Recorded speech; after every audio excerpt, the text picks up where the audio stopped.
un autre projet de loi unique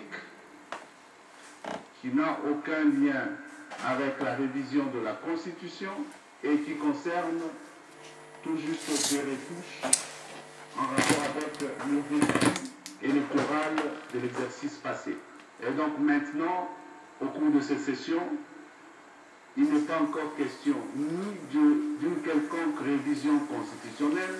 Il faut que l'opinion publique en soit clairement et sans équivoque informée, ni d'une quelconque manipulation de la loi électorale aux fins de révision constitutionnelle ou de prolongement de nos différents mandats respectifs. Et de façon non équivoque, nous le disons, il est question d'améliorer le cadre électoral rapidement afin que la CENI puisse rapidement organiser les échéances électorales futures, notamment les élections locales. Un spectacle mis avec d'autres acteurs à la Chambre haute du Parlement. Les sénateurs sont en train d'examiner la loi électorale. Berthe Moukonkole était à l'hémicycle du Palais du Peuple. Une vingtaine de matières feront l'objet de cette session extraordinaire qui s'est ouverte ce samedi 27 décembre.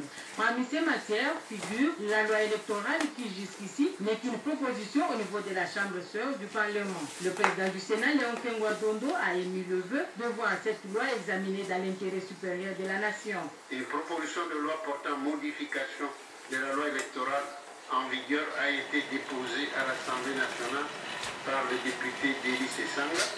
Elle a par la suite été retirée ou suspendue par son auteur à la suite d'un désaccord avec le bureau. Le Sénat attend le texte qui lui sera transmis par la Chambre sœur pour son examen. D'ores et déjà, je réitère mon souhait de voir le Sénat examiner cette loi dans l'intérêt supérieur de la nation. Léon Kengwa-Dondo a saisi cette occasion pour souhaiter une heureuse année 2015 à chacun des sénateurs et sénatrices et aux membres de leurs familles respectives.